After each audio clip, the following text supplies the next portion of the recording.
भगवान श्रीकृष्ण परमात्मा हे चंद्रवंशात जन्माला आले।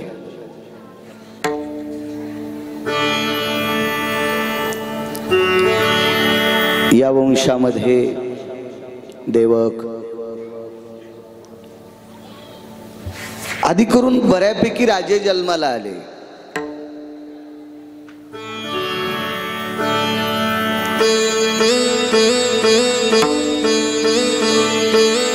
देवकी माता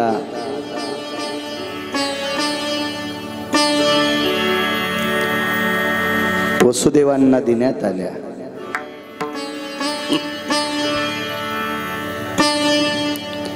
भगवंताचं मामेकुळ हे मथुरा आहे। उग्रसेन महाराज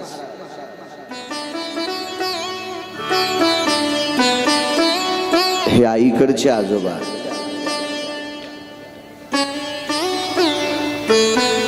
उग्रसेन महाराजांचे सुपुत्र कंस हा थोडा दुराचारी व्यक्ती। मुनिश्री शुकदेवांनी प्रश्न केला, परीक्षितींनी शुकदेवांना, गुरुदेव एवढे मोठे सात्विक सदाचारी पुण्यशील पावन उग्रसेन महाराज आणि हा दुराचारी पुत्र का जन्माला आला? वेगात सांगतो, विस्तारपूर्वक नको पुढे सरकायचे। उग्रसेन महाराजांचं ज्या वेळेला पाणीग्रहण झालं,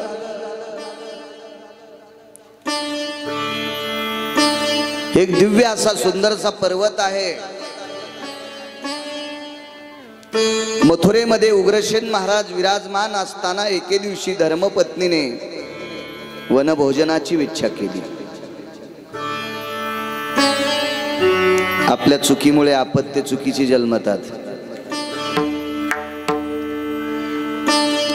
म्हणून मालकांचा एक शब्द आहे, दोष तो त्याचा नव्हे वाया चाळा, माय बापे वेळा न साधियली।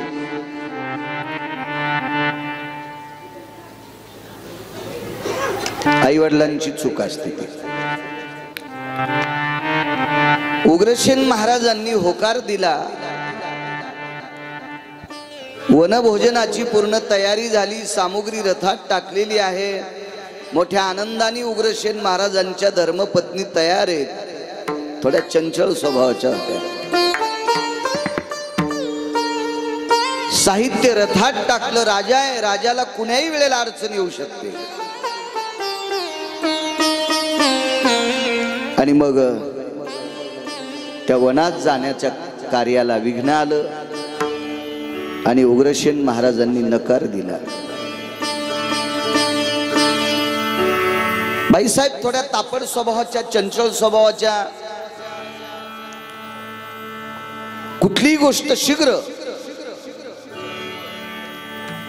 करण्याचं मानस, चंचलता त्यांच्याकडे असल्यामुळे त्यांना ती काही गोष्ट पटली नाही आणि स्वतःहून रथात बसल्या, काही मैत्रिणी सोबत घेतल्या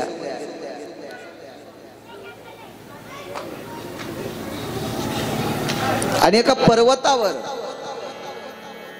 तो दिव्य पर्वत आहे, तिथं सुंदर अशी झाडं आहेत, फळांची झाडं आहेत, फुलांची झाडं आहेत, वेली येतात, सुंदर असे झरे वाहतात, अगदी रम्य।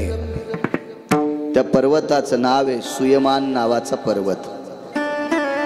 सुयमानाति नृगानां, नृग म्हणजे पर्वत। या पर्वतावर उग्रसेन महाराजांच्या धर्मपत्नी जात राहिल्या, गेल्या तिथे काही विशिष्ट प्रकारच्या महिलाही त्यांच्या सानिध्यात होत्या। उग्रसेन महाराजांनी टाळाटाळ केली, आपण पुन्हा जाऊ, बघू, आपण राज्याचा कारभार आहे, न्यायाच्या व्यवस्था आहेत, हे मिटवावं लागतंय, प्रजेचे प्रश्न असतात, आजचा दिवस आपण टाळू। बाईसाहेब ऐकायला तयार नाहीत, पोचल्या। रथ सोडलेला आहे, रथाचा सारथी रथात बसलेला आहे। आणि या सर्वजणी रथाच्या बाजूला एका झाडाखाली आपलं साहित्य टेकलं आणि आजूबाजूला सारख्या थोड्याफार भ्रमण करत होत्या. तो रम्य पर्वत होता, तो दिव्य पर्वत होता. आकाश मार्गाने एक राक्षस चालला होता. त्या राक्षसाचं नाव होतं द्रुमिल नावाचा राक्षस. पर्वताचं नाव आहे सुयमान, त्या निशाचराचं नाव आहे द्रुमिल नावाचा राक्षस.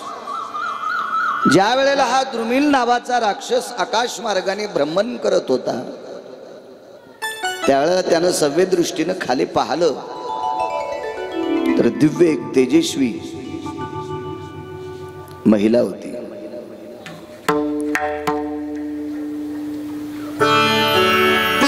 तसा तो मायावी राक्षस आहे आणि या मायावी राक्षसाच्या लक्षात आले मथुरा नरेश उग्रसेन महाराजांच्या धर्मपत्नी आहेत. ब्रह्मन सर्वत्र त्यानं खाली पाहता पाहता केलं. रथात सारथी बसलेला एकटाच आहे. घोडे त्यांच्या पद्धतीनं त्यांची वैरणकाडी त्या घोड्याची व्यवस्थित झालेली आहे. तो तिथेच थांबलेला आहे. काही महिला एका वृक्षाखाली आरूढ आहेत. ही थोडी फळा फुलांच्या वेलींकडे एकटी फिरत आहे. संधी साधली. तो मायावी राक्षसे तात्काळ आपल्या रूपात बदल केला आणि उग्रसेन महाराजांचं रूप धारण केलं.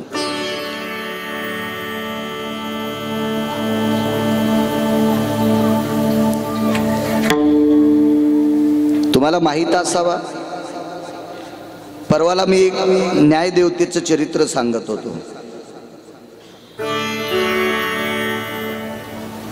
भगवान मुनिश्री गौतम महामुनी यांच्या धर्मपत्नी अहिल्या यांच्याकडे चुकीचं कर्म करण्यासाठी 33 कोटी देवांचा राजा न्यायदेवतेच्या रूपात गेलता. देवांना मायावी राक्षसांना रूप बदलता येत असतात. आणि एकदम अलगद पाठीमागून जाऊन समोर आले. पाहिल्याबरोबर बाईला आनंद वाटला. प्राणनाथा तुम्ही आलात? आलो ग म्हणे. बसले जेवायला.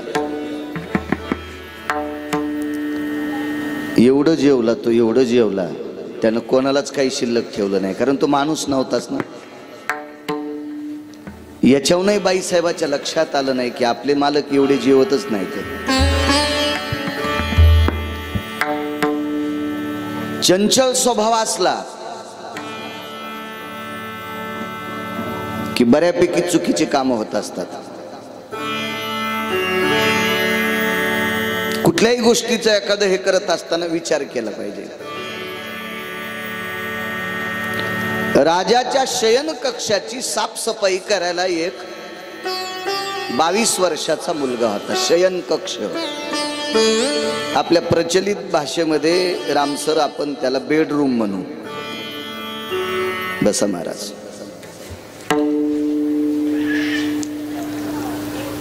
राजा म्हटल्याच्या नंतर किती वैभवशाली राजा असेल, त्याला राजहंसाच्या पंखाची गादी असेल, हे सगळं थाट.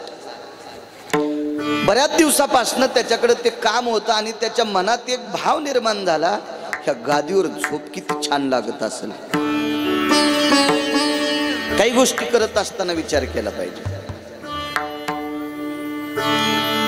आणि त्याने विचार केला, राजे तर स्वारीवर गेलेले आहेत,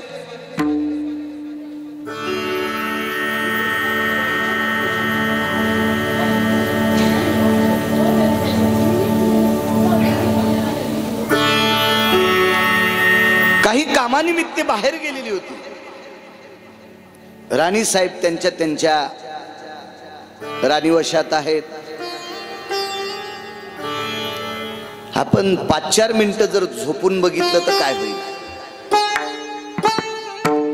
आणि तो 22 वर्षाचा तरुण तात्काळ त्या ठिकाणी निद्रा करतोय, झोपतोय, अंग टाकतोय त्या शयन तलकपावर. आपण त्याला पलंग म्हणतो. त्याने विचार केला, खालच्या अंथरणाचा आस्वाद घेतलाय, पण पांघरायला पण किती मऊ आहे, घ्यायचं का अंगावर? घेऊन टाकला अंगावर. त्याने विचार केला, 10-20 मिनिटं जर आपण उगा असत पडलो तर काय हरकत आहे. डोळाही लागला. महाराज पडणं हातात आहे, अंगावर घेणं हातात आहे, पण झोप लागल्याच्या नंतर उठणं थोडं आपल्या हातात आहे. तशीच झोप लागली. राणीआई साहेबांचं काम आटपलं, त्याही थकल्या आणि त्यांच्या लक्षात आलं अचानक राजे बाहेरून आले असतील, थकले असतील, ते झोपले असतील. त्यांनी बाजूला निद्रा केली.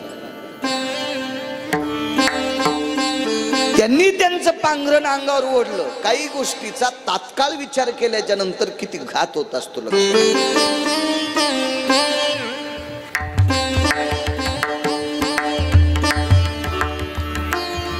आणि खरोखर कालांतराने राजे बाहेरून आले.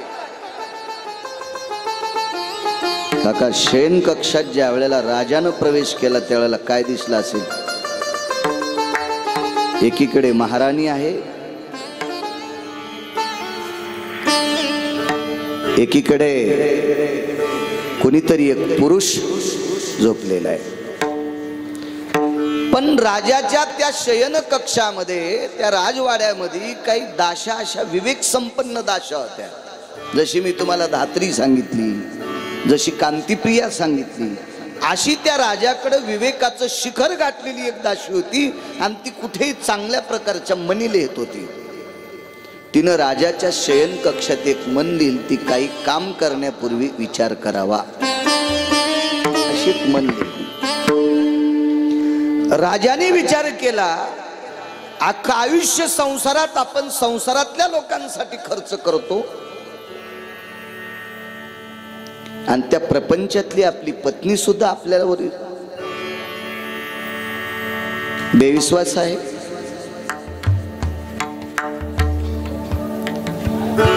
काय म्हणून या प्रपंचातीला सांभाळायचंय? आणि दुसरा विचार केला, माझ्यासारख्या पुरुषार्थी राजाच्या शयन कक्षामध्ये, माझ्या पलंगावर असा कोण निधडा आहे की त्याने इथे येऊन आराम करावा? उपसिली तलवार. एका एका वारामध्ये दोन्ही संपावा असा राजाचं मानस आलं. मारणार तलवार, एवढ्या अवकाशात मनी पाहिली, काही काम करण्यापूर्वी विचार करावा. शयन कक्षाचं दार आतून लावून घेतलं. राजाने विचार केला, माझ्या हातात नग्न तलवार आहे, हे कुठे जाणार आहेत? त्याच्यापेक्षा जाग करून मारू. पत्नीला आवाज दिला. थाड दिशी पत्नी उठली. पाहिलं तर बाजूला नौकर आहे, उभे राजे आहेत. नौकरही त्या आवाजात उठला, गर्भगळीत झाला. राणी साहेब सुद्धा अत्यंत क्षीण झाल्या, हात जोडले. राजा म्हणे, पापिनी, चांडाळणी, मूर्ख कुठली, शोभतय तुला? अगं मी पुरुषार्थी पती आहे तुझा. माझ्यासारखा राजा असताना, पुरुषार्थ संपन्न पती असताना ही चुकीची कामं? मालक, मारा पण आरोप करून मारू नका. राजा म्हणे, आरोप काय, सरळ सरळ दिसतंय ना, आरोपाचा काय विषय? एक परपुरुष या पलंगावर झोपलेला आहे, तो अलीकडे झोपलेली आहे, आरोपाचा काय संबंध? का रे, ज्या घरच्या भाकरी खातो त्या घरी उलट काम करतोस? लाज वाटत नाही तुला? अरे राजाची पत्नी नौकराला आई समान असावा. गर्भगळीत झालेल्या नौकरानं सांगितलं, सरकार, हातातल्या तलवारीनं हजारो तुकडे करा पण आरोप करून मारू नका. राजाने विचार केला, बायकोही मारा म्हणते पण आरोप करू नका, नौकरही मारा म्हणतो पण आरोप करू नका, प्रकार काय? नौकरानं सांगितलं, महाराज, चूक एकच घडली. ज्याची लायकी नाही त्यानं या पलंगावर झोपायला पाहिजे नव्हतं. ही फार मोठी चूक आहे. का झोपलास? फार दिवसापासून शयन कक्षाची सफाई मीच करतो. मनात एक विनाकारण एक विषय जागा झाला की ही गादी किती मऊ आहे, हे पांघरण किती मऊ आहे. याच्याकरता उगा सहज 5-4 मिनिटं हे शरीराला काय स्पर्श देते याच्याकरता हा भाव जागा झाला. विनाकारण भाव म्हणण्यापेक्षा हा विषय जागा झाला आणि मी कृती केली. पण मला तात्काळ निद्रा लागली, उठायचं कळालं नाही. ठीक आहे, का ग तुला नाही कळत? ऐका मानत, माझ्या अंतःकरणातला तुमच्या सोबत पाणी ग्रहण केल्याच्या नंतर काही दिवसाला तुमच्या संपूर्ण वृत्तीचं शौर्याचं ज्ञान मला झालं. तुम्ही किती धाडशी आहात, किती पुरुषार्थी आहात, किती वीर आहात, किती चतुर आहात, सगळ्या गोष्टीचं मला ज्ञान आहे. त्यार्थी या प्रजेला सुद्धा ज्ञान आहे. म्हणून तुमच्या सारख्याच्या शयन कक्षात झोपावा अशी कोणाची माय व्याली. आणि मला असं वाटलं तुम्ही थकून भागून आले आणि आराम करतात. तुम्ही आराम करतात म्हणून मी तुमच्या बाजूला आराम केलाय. राजाने हातातली तलवार फेकून दिली. दृष्टांत संपला. खरं तर नौकरानं या परिस्थितीला जायला नाही पाहिजे, पण गेलं बिचार. पण त्याला जर मारलं असतं तर निष्पाप मेलं असतं. त्या पत्नीला जरी मारलं असतं तर निष्पाप पत्नी गेली असती ना, आयुष्यभर अंतःकरणात रखरख राहिली असती. दूरदृष्टीचे लोक असतात काही काही. इकडे जर पाहायला गेलं तर उग्रसेन महाराजांच्या पत्नीने विचारच केला नाही आपण मालकासोबत जावं. त्यांनी नकार दिला तर थांबावं. नाही थांबल्या, ऐकलं नाही. उग्रसेन महाराजांच्या रूपामध्ये दुर्मिळ नावाच्या राक्षसाने ज्या वेळेला भोजन केलं, पात्रात काही शिल्लक नाही बांधून आणलेलं, पूर्ण फस्त केलं, तरी कळालं नाही. माफी मागून पुढचा प्रसंग सांगतोय. उग्रसेन महाराजांच्या रूपातल्या दुर्मिळ नावाच्या राक्षसाने पत्नीला, पत्नी नव्हती, मथुरेच्या राणीला रतिसुख मागितलं. चंचल स्वभाव जरी असेल तरी भारतीय संस्कृतीतली स्त्री होती, म्हणून तिला एक ज्ञान होतं. सूर्याचे किरण जोपर्यंत दिसतात तोपर्यंत भारतीय संस्कृतीतल्या स्त्रीने सूर्यकिरण जागरूक असताना पतीशी संग करणं निषेध आहे असं पुराण सांगते.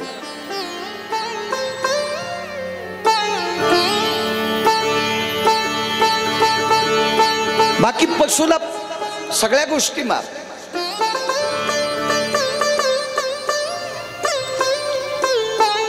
शिकारी करता पशुला रात्र आवडते. रात्रीची अवसरी व्यापारी जे निशाचरी. पण पुरुषासाठी सूर्यप्रकाश निषेध सांगितला.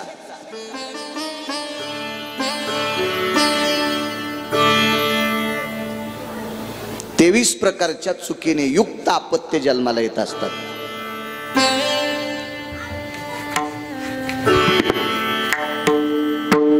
पाराशरांच्या जीवनामध्ये ज्या वेळेला व्यास जन्माला आले, पाराशरांचं सत्यवती नावाच्या स्त्रीशी गंगेत पाणी ग्रहण झालं. नावेत तिचं नाव होतं आद्रिका नावाची देवांगना. मी बोलून गेलो मागे, पण बाईसाहेबांना सांगितलं मालक गंगेचं पात्र नाव तारामंडळात नेली.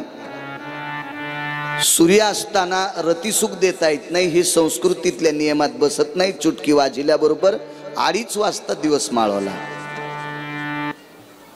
सूर्य पाठवून दिला दुसरीकडे.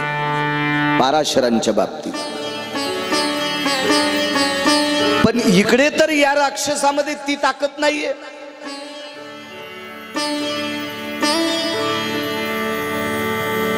पतीची आज्ञा भंग करते, मनोगत भंग करते. या अनुषंगाने सुयमान नावाच्या पर्वतावर मथुरेची राणी आपल्या पतीच्या रूपात असलेला दुर्मिळ नावाचा राक्षस याच्याशी संग झाला. क्षमा मागतो. त्याच्या पुढचा प्रसंग सांगणे उचित नाही. मग हा कळाला कशाहून याच्याकरता तुम्ही स्वयं श्लोक वाचा.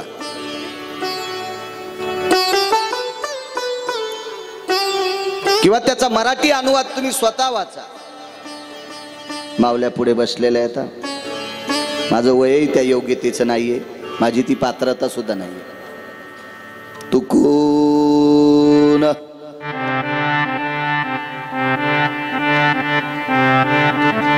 कामाने व्याहळलेला राक्षस आपलं रूप प्रगट केलं. पश्चाताप झाला, वेळ निघून गेलेली होती.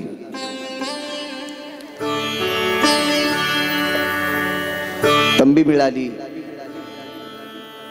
पात केला तर बालहत्येचं पातक लागेल या अनुषंगाने गर्भ पोटात ठेवला. शाप दिला, दुराचारी जन्मल. त्या शापानं तो दुराचारी जन्माला आला. कंस हा उग्रसेन महाराजांचा पुत्र नाहीये.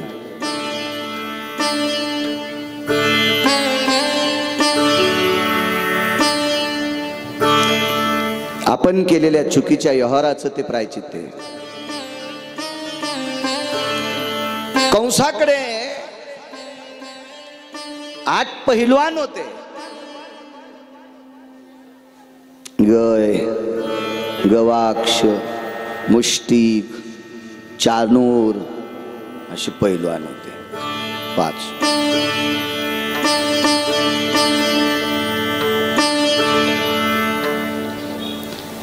एवढी सात्विक आणि सदाचारी पुण्यशील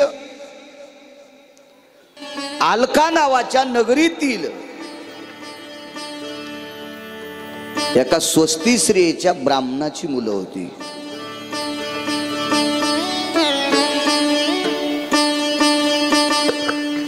केळीच्या पानासारखी जी पातळ असायची, सुईच्या आणीसारखं टोकदार नोक जिभेला असायचं. पाणिनीचे सुक्त म्हणत असताना अगदी रसरशीत रसरशीत रसरशीत रसरशीत फार मोठी ती वाणी. कुबेराच्या अलका नावाच्या नगरीमध्ये एकच घर होतं फक्त. वर्णन केलं स्वस्ती स्त्रियेचे ब्राह्मण. मालकाने वर्णन केलं गोडसाळ.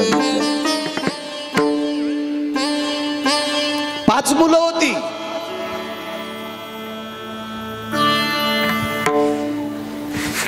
ही 5 पहिलवान आणि कंसाला 8 भाऊ होते. 8.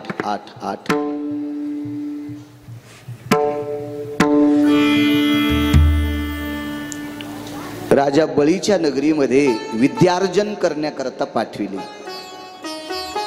सात्विक सदाचारी पुण्यशील महात्मा, जा बाळांनो तुम्ही विद्या अर्जन करा.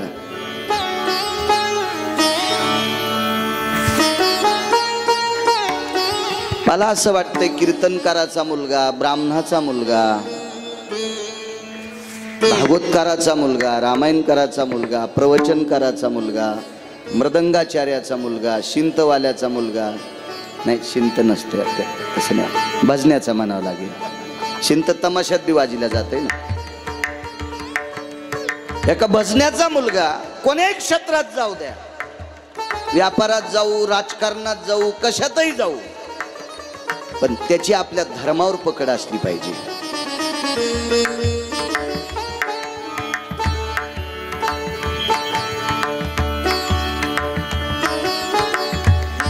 भागवतकाराचा मुलगा जर धर्मबाह्य काम करत असेल तर समजायचं भागवत वाचत असताना तू बऱ्यापैकी पाप केलीस, ती थोडीशी मुलाच्या रूपात उतू आली.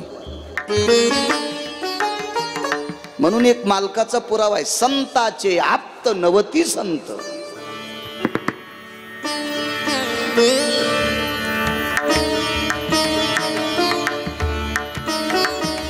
त्या संतांनी चुका केले की लेकर पात्र शुद्ध होत नसतात. तुम्हाला एक सांगू का, शांतीब्रह्म एकनाथ महाराजांपेक्षा हरिपंडित 25 ते 30 पटीने विद्वान शिल्लक होते. म्हणून वाराणसीला दिलेली आचार्य, शास्त्री आणि पंडित पदवी ही पैठणला हरिपंडित तपासित होते. आणि त्यांनी शिक्कामोर्तब केल्याशिवाय शास्त्री महाराष्ट्रात दिलीच नव्हती पदवी. आता काय नाही, आता कोणी शिक्कामोर्तब नसतं, काय नाही. उद्या बाळू महाराजांनी टाकायचं वेदशास्त्र संपन्न आचार्य गिरगावकर, शास्त्री गिरगावकर, पंडित गिरगावकर. काय कोणाला काय घेणं आहे त्याच्याशी? अख्ख्या पत्रिका भरूनही जरी पदव्या तुला टाकल्या तर काय, कोण कशाला काय म्हणणार आहे? व्यक्ती स्वातंत्र्य काय त्याला विषय. पूर्वीच्या काळात असं नव्हतं. पदवी ही लायक संपन्न माणसाला दिल्या जायची आणि लायक संपन्न माणसच पदवी घेत होते. गौरावयासाठी स्वामी सेवेची कसोटी.